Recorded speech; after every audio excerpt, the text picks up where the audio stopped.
Hey, what's up guys? Miyagi on the trail, coming to you from, not the trail, coming to you from my house.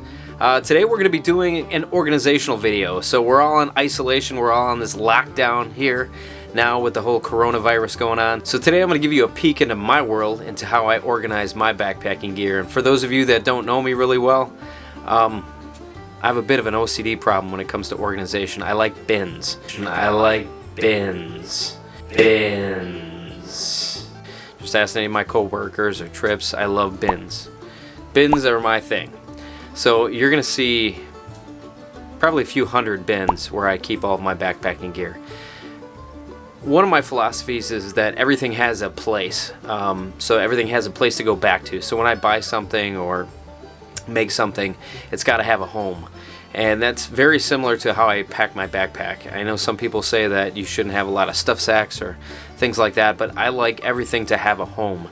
That way when I pack up in the morning or I'm packing for a trip, I know exactly what I need and where it goes, so that when I pack up and I leave, or I pack up in the morning to head off to the next campsite, I know I have everything because everything's in its place. And that's just me. Everybody's different. By the way, I hope you guys are all prepared. I'm a bit of a craft beer guy myself. Kind of like Bryce Newbold, I like my dark beers. This is a Cocoa Mac Imperial Milk Stout. Really, really good. It's from the Explorium Brew Pub in Greendale, Wisconsin. That's where I'm from, Wisconsin. We got a lot of really good microbreweries, and I tend to gravitate towards the barrel-aged stouts. Those, you know, usually they start around 10% and higher. 10 to 18% is kind of my sweet spot. And I have one of these, and I am good. That's all I need. It's kind of like a sipping cognac. So I got my beer. Let's get started and show you the closet. So here's the man cave. This is my closet. This is where I store all of my gear. You can see the Miyagi logo here. Trips had this made for me one Christmas. It was super nice. So I hang that on the door. Instead of man cave, it's the Miyagi theme. So in here is where all the backpacking magic begins. Let's go inside. I have 150, yes, 150 of these 7.5 quart plastic bins. It's about the size of a shoebox. I can get shoes in there. But basically I organize my entire life with bins. I have these bins for my shoes, I have it for my backpacking gear, all of my hammocking stuff, home stuff, if the kids need scissors, rubber bands, all, you name it, I got it in a bin. It's right here. So I'm going to show you some of my bins and how crazy I am. Tell you OCD sounds good, but needs more cowbell.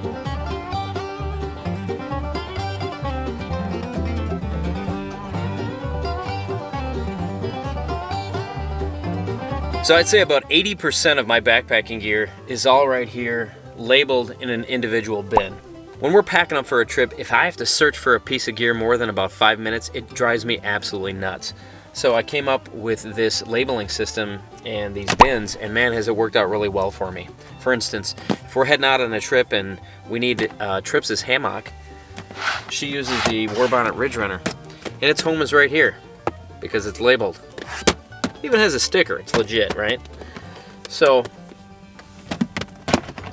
they're all right here. If I need a GPS, I got a box labeled GPS, and I have all my GPS units and cords and charging cables and all that right there. So I have shit raining down on top of me.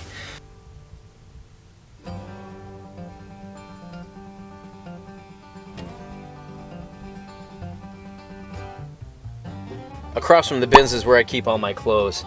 And of course, I'm OCD, so everything has to be organized according to basically the style and the color. So my sweatshirt's over here, and in the middle, this is where I keep a lot of my backpacking gear. I got my Ghost Whisperer, Helium 2 jacket, a lot of my high loft grid type shirts, and then I got my hiking pants down below. At the end of my closet here, I have some bins from IKEA, and these are flip open bins, and you can store, well, for me, I store my hiking socks in the bottom. I got my workout socks here in the middle, and on the top is where I keep my underwear and tights. On the floor of my closet in the end, I do have one large bin, and as you can see, this is where all the stickers go. What's inside of there, you ask? Well, let's take a look. So inside of this bin is the very first backpack I've ever owned, and it's a North Face backpack I used back in college. Now everyone's got to start somewhere. It's definitely not ultralight.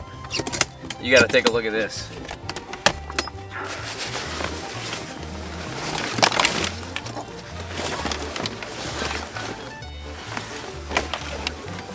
Look at that monster.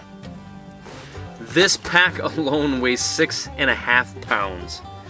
I know some people's base weight is nearing 6 to 7 pounds. Super, super ultralight, almost stupid light, but this pack alone, 6.5 pounds. But I did all of my backpacking in college with this thing, and it's basically bomb-proof. After I stopped backpacking for a while in college and got into climbing, I used this for all of my ropes and rescue gear, and it worked out really great. Now it's something I loan out from time to time for people that come backpacking that don't have something, and they really don't know the difference because they've never used the ultralight gear. So I kind of keep it packed away now. It's got that North Country Trail, which is one of our local trails here in Wisconsin. But that's where I keep this one and a couple of other old backpacks that I have. So down towards the bottom of the end of my shelf, I do have some items that don't fit in kind of a standard bin like this, the 7-quart. Of course, we got butt pads, and of course, for certain trips, not all trips, but we have our Helium Chair Zeros, which are really nice, super comfy. And then I also have a bag of leather gloves. If you do any winter camping, having a set of leather gloves is really nice because you spend a lot of time dinking around with a fire. And if you have any poly or cotton gloves, they tend to get burned up really fast. So I bring leather gloves. I got a couple different pairs here, and they also tend to get kind of stinky, so I just keep them in a plastic bag alongside of my Esbit fuel tabs, because for those of you that use the Esbit, you know that basically they smell like rotten crotch. Yeah, they're horrible. So they're like triple bagged. These things are horrible and they stink. So I got them triple packaged. Not really into the tenting scene, but if trips that I do have to go to the ground, we have a Z-Pax triplex tent, which we've used, and we do enjoy it. Coming down here, we have some more hammock gear. We have the Hiking Dad's Bridge hammock. That's a MYOG design from Hiking Dad. He's a hammocker. It's a bin with nothing but suspensions, ridge lines, and tree straps. And then, of course, some more of my homemade stuff here. And then we have some tarps, some more specialty hammocks that I made. These are Halloween-themed hammocks. And, of course, moving down the line, we kind of get away from the hammocks and we start getting into just kind of miscellaneous stuff. We have our bug repellent, antibacterial, sunscreen, body glide, that kind of stuff. Backpacking condiments and spices. We collect this stuff. Whenever we go to the stores, we pick up stuff so that we always have a good amount when we need it. Of course, everyone needs their Ziploc bags. I got night vision and camera lenses down here. A couple different Nikon equipment, GoPro, point and shoot cameras, tripods, and things. Moving up top, we have all kinds of electronics packs, packs liners, checks pack, ribs pack, power sources, solar, electronics, and miscellaneous camera doodads. And then as we move over here to the right, we start getting into the clothing. I have all of my clothing organized as well. Moving up top,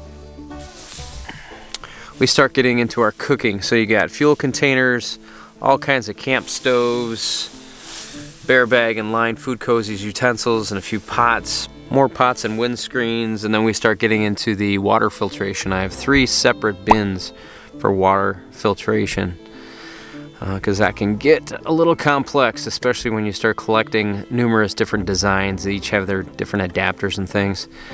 And then on the end, I have a bin just for measurement. This is a scale and measuring devices. And then down here again, we get back into the clothing: socks, gloves, wristies, rain gear, bandanas, buffs, wristies, hats, shorts, shirts, sunglasses, bug bug protection, pack covers, rain gear, thermal undies, tights. So as you can see, I have a ton of bins, but that's not it. We've only explored half of what this closet has to offer. I'm gonna give you a sneak peek here. So moving our way back to the end of the closet here, this is one of my favorite little paintings. We got that up in Isle Royale last year. So this is my DIY closet. This is where a lot of the magic happens. Of course, I can't do super huge projects, cutting, but this is where a lot of the sewing gets done. And this is where a lot of my packs are. And this is also where I store all of my down. And where is that, you say? Where in the heck are all my sleeping bags? Well, up above, I have this really unique gear loft that I created. So the gear loft is on this pulley system up here, and it's all controlled using paracord. There's a small clip on the side of my storage bin right here, and as soon as I undo that clip, just the weight of it wants to pull itself down. So what I can do is let the slat go through my hand, and you'll see the entire apparatus kind of making its way down. If I let it go too far, all the down is going to start making its way out. So I'm going to lock this off, and you can see I've created about a 7-8 foot gap here. And inside of here, I actually have 3 different top and bottom quilt combinations and a whole bunch of apparel. So anything that Trips and I have that's down goes in this gear loft right here. The really cool thing about this is because it's not hanging vertical, you don't get any of the down migration, and because it's not in a stuff sack, it's not compressed. So it's almost like a human litter. If you ever see EMS workers carry a body out, you know, someone that's been injured, they're kind of on a backboard type thing. That's what this is. It's kind of like a big litter where you can put a large amount of gear inside and haul it out. Same concept, but inside of here, it's all kinds of down. We got 1. We got 2. 3. 4. 5. 6. 7. 7 quilts, and then Trips and I have a lot of down apparel. So we have our down pillows, down boots, balaclavas, pants, down mittens, all kinds of different down gear, and it all goes inside of the down loft. So once it's done, or once you're ready to put this back up, you kind of hold on to the end of it, and you'll see the far end is being pulled up at the same time this is. So I kind of mesh this right up with my HVAC venting here, so it kind of locks it in. So I have that entire void, and you can see kind of the massive area right here that all that down kind of lives in. So because I'm not tall like Jeremiah Stringer, I can get away with this. So for me, this short guy closet thing works really well, and I've kind of maximized the space that I'm using here in this closet. So this works really well for containing all of our down. Next to the Patagonia flag, we got a bin with all of our trekking poles. Inside there you can see quite a few that we've gone through. We also have our Light Flex umbrellas. Got 3 of these bad boys. These are super nice. Rarely a trip that I won't take one of those along with me. They have saved my butt way too many times.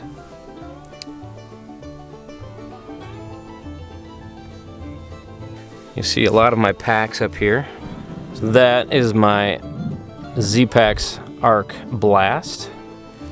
And we have the Palante Joey hanging there, and then the Palante V2. And I'm hoping to get a Hilltops pack to be my primary pack, and that's gonna hang right here, right by the Patagonia flag.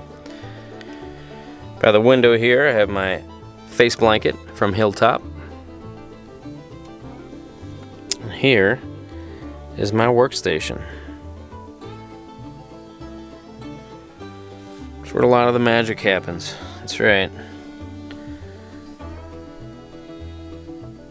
Jeremiah Stringer hammock. Wonder what happened there.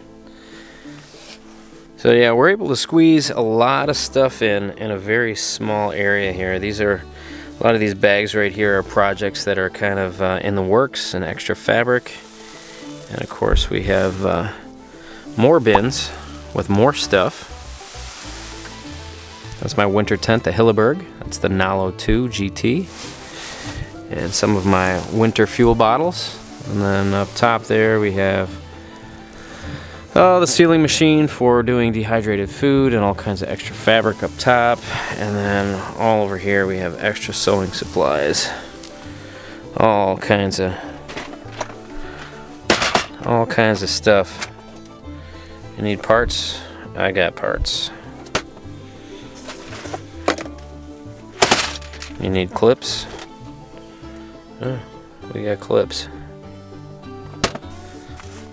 When I first started sewing, I swore I'd never get a sewing box because that is super not manly. However, I found this camping one. Trips was like, hey, take a look at this. So of course, I had to get it. So a lot of the stuff that was in here has been transferred to the pegboard, but that's kind of nice when I'm traveling, going to conferences and things for work. I can take along some of my stuff and work on it as I go.